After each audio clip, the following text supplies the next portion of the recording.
স্বাগত দীপ্তর সন্ধ্যার সংবাদে। আপনাদের সাথে আছি আমি আনোয়ারুল আলম। শুরুতে জানাবো সংবাদ শিরোনাম। জুলাইয়ে মানবতাবিরোধী অপরাধের মামলায় কাদের সহ ৭ আসামির বিচার শেষ, রায় ঘোষণা যে কোনো দিন। সামুদ্রিক জাহাজ চলাচল নিশ্চিতে সৌদির নেতৃত্বে জোট গঠন, প্রয়োজনে চালানো হবে সামরিক অভিযান।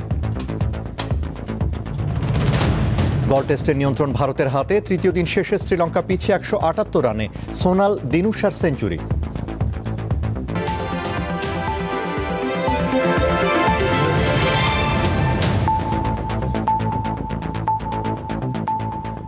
এবার বিস্তারিত। জুলাইয়ের মানবতা বিরোধী অপরাধের মামলায় কার্যক্রম নিষিদ্ধ আওয়ামী লীগের সাধারণ সম্পাদক ওবায়দুল কাদের সহ ৭ আসামির বিচার শেষ হয়েছে। মামলাটি এখন রায়ের জন্য অপেক্ষমাণ রেখেছে ট্রাইব্যুনাল। আসামিদের সর্বোচ্চ শাস্তি প্রত্যাশা করছে প্রসিকিউশন।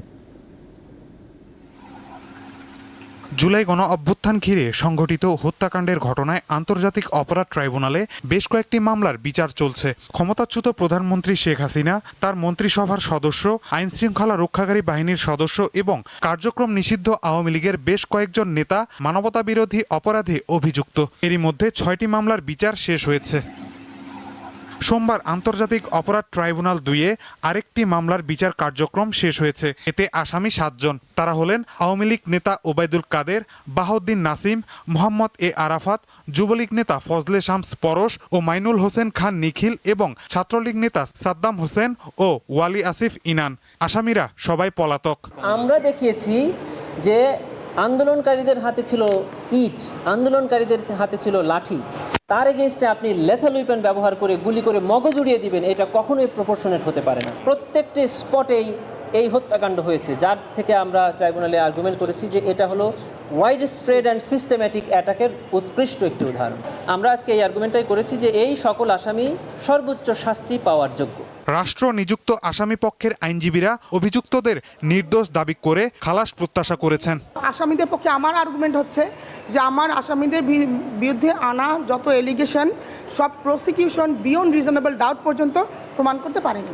কোন সাক্ষী আমাদের এই ৩ জন আসামিকে ওবায়দুল কাদের, আরাফাত, বাহাউদ্দিন নাসিমকে কানেক্ট করেন, তাহলে আমরা আশা করতে পারি তাদের বিরুদ্ধে কোনো অভিযোগ, হত্যা মানে অ্যাট্রোসিটি যেটা বলা হয় আপনাদের ট্রাইব্যুনালের ভাষায়, হোরার ইত্যাদি প্রমাণিত হয়নি।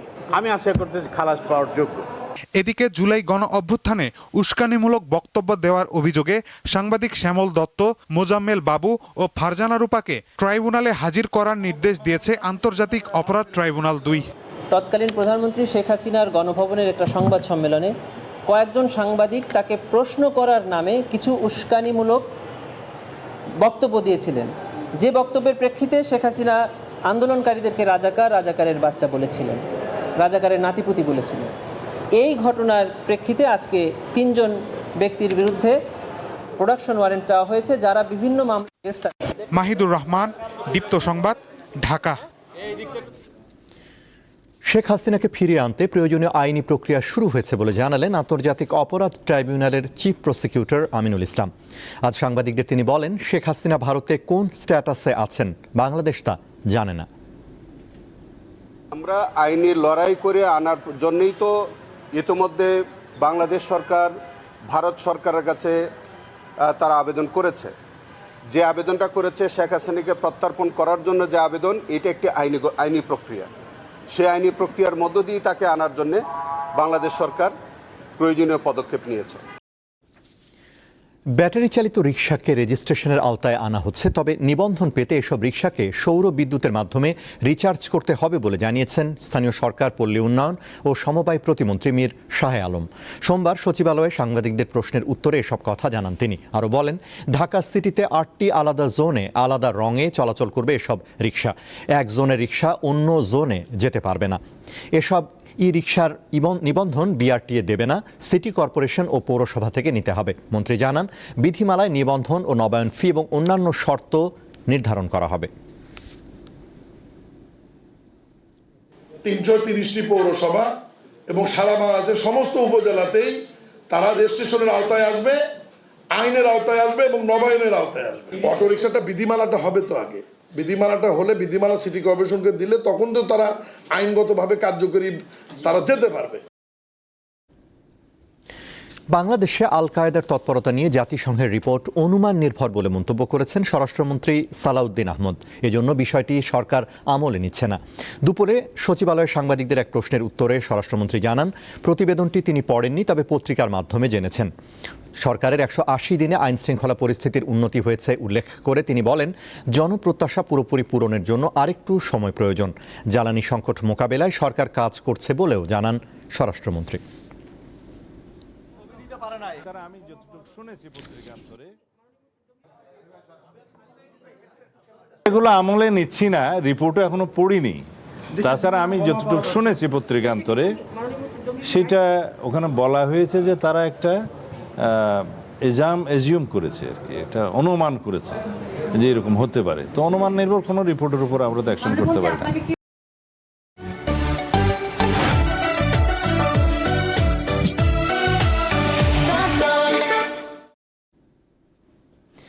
এবার একটি বিশেষ ব্র্যান্ড আপডেট।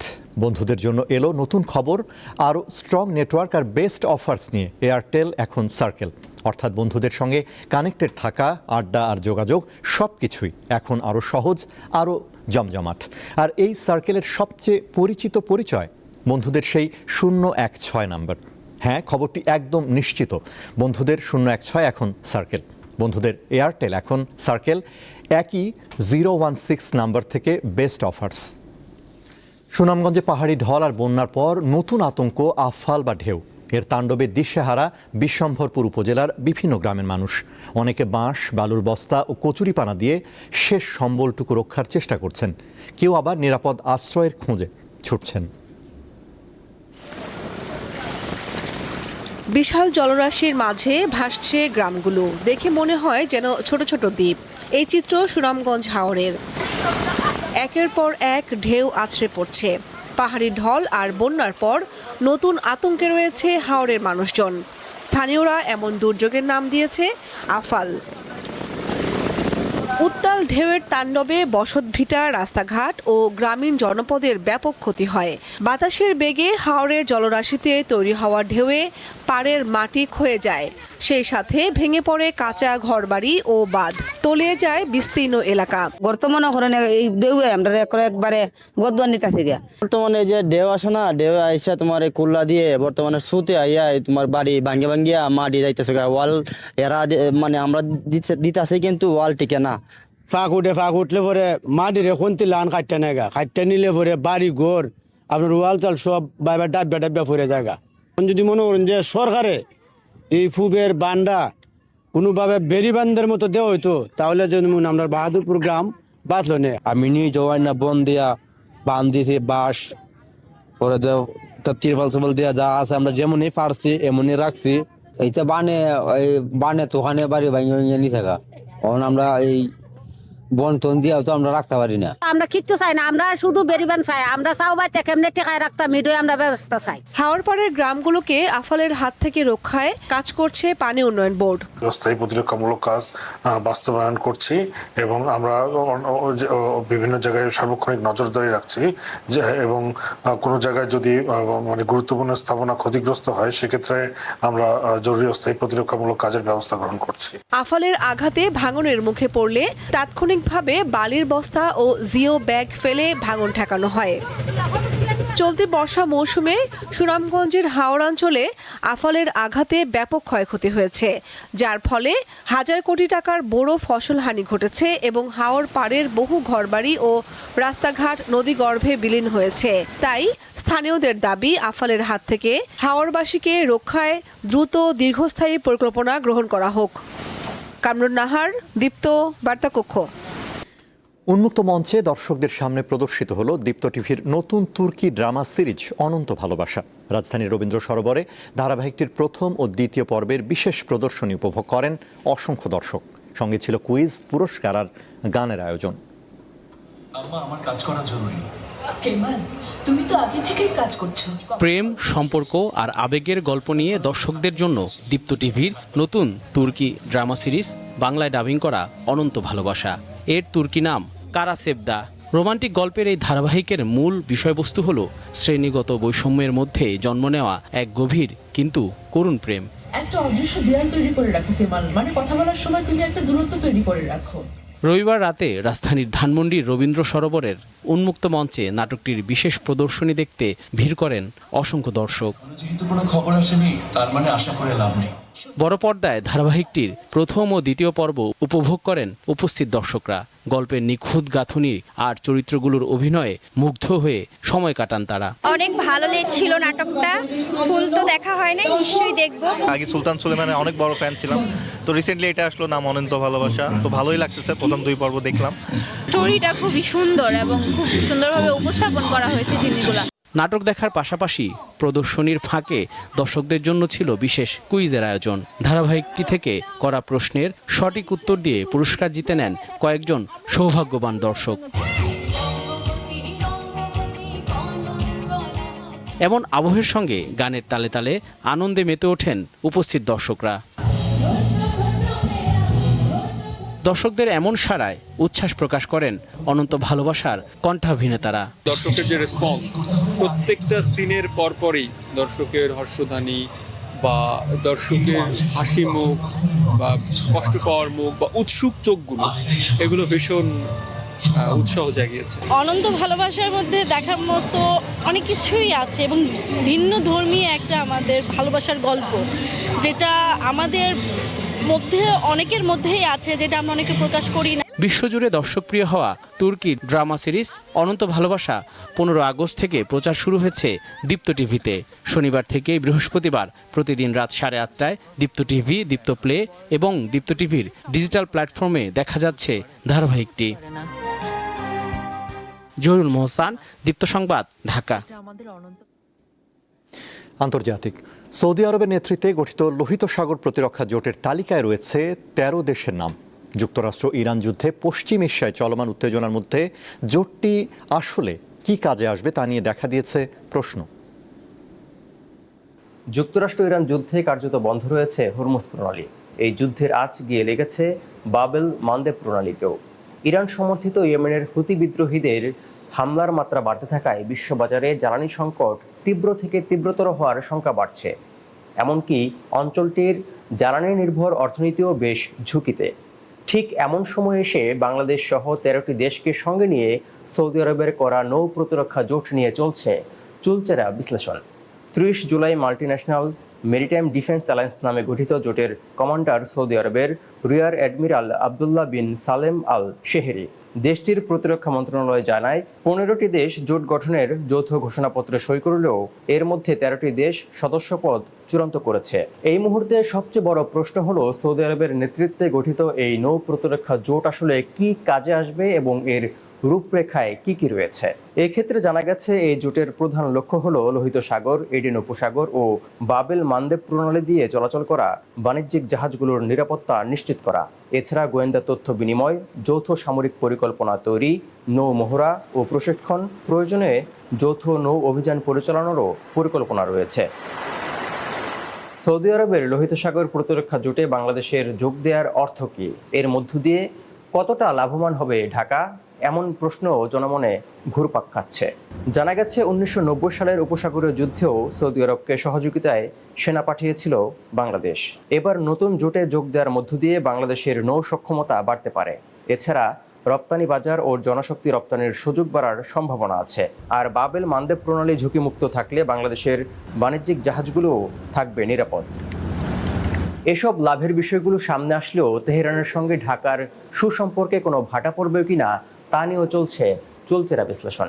এ বিষয়ে বলতে গেলে বলতে হয়, যে কোনো অর্জনের পেছনেই ঝুঁকি থাকাটা অস্বাভাবিক কোনো ঘটনা নয়। তাই একদিকে ইরানের সঙ্গে দূরত্ব তৈরির শঙ্কা যেমন রয়েছে, ঠিক তেমনি জোটে যোগ না দিলে সৌদি আরবের সঙ্গেও সম্পর্কের টানাপোড়েনও হতে পারত, যেখানে ওয়াশিংটন ঢাকা সম্পর্কের বিষয়টিও ওতপ্রোতভাবে জড়িত। বিশ্বের প্রায় 10 থেকে 12% সামুদ্রিক বাণিজ্য এবং প্রতিদিন গড়ে অন্তত 4 থেকে 5 মিলিয়ন ব্যারেল অপরিশোধিত জ্বালানি তেল বাবেল মান্দেব প্রণালী দিয়ে সরবরাহ হয়। অর্থাৎ জ্বালানি সরবরাহে হরমুজের পর দ্বিতীয় গুরুত্বপূর্ণ নৌরুটই হলো এই বাবেল মান্দেব প্রণালী। তাই সৌদি আরব বোঝাতে চাইছে, এই নৌপথে হুতিদের হামলা শুধু রিয়াদের স্বার্থকেই লক্ষ্যবস্তু করছে না, বিশ্ব বাণিজ্যেও নেতিবাচক প্রভাব ফেলছে। যুক্তরাষ্ট্র ইরান যুদ্ধে পশ্চিম এশিয়ায় চলমান উত্তেজনার মধ্যে সৌদি আরবের এই নৌ প্রতিরক্ষা জোট গঠনের সিদ্ধান্তটি অনেক কৌশলী পদক্ষেপ হিসেবে মনে করা হচ্ছে।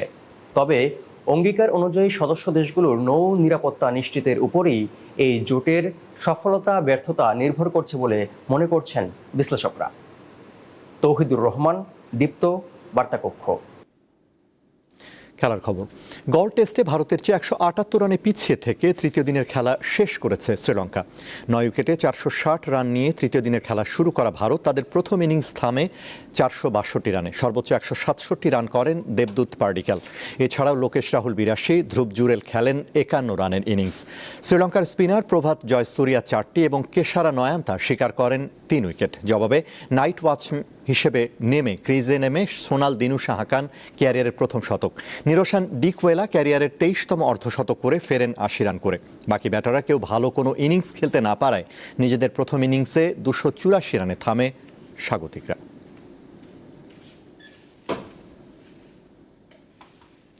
শেষ করব দীপ্তর সন্ধ্যার সংবাদ, তার আগে সংবাদ শিরোনামগুলো জানাবো আরও একবার। জুলাই মানবতা বিরোধী অপরাধের মামলায় কাদের সহ 7 আসামির বিচার শেষ, রায় ঘোষণা যে কোনো দিন।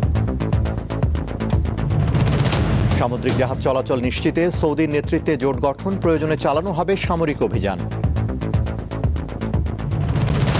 গল টেস্টের নিয়ন্ত্রণ ভারতের হাতে, তৃতীয় দিন শেষে শ্রীলঙ্কা পিছিয়ে 178 রানে সোনাল দিনুশার সেঞ্চুরি।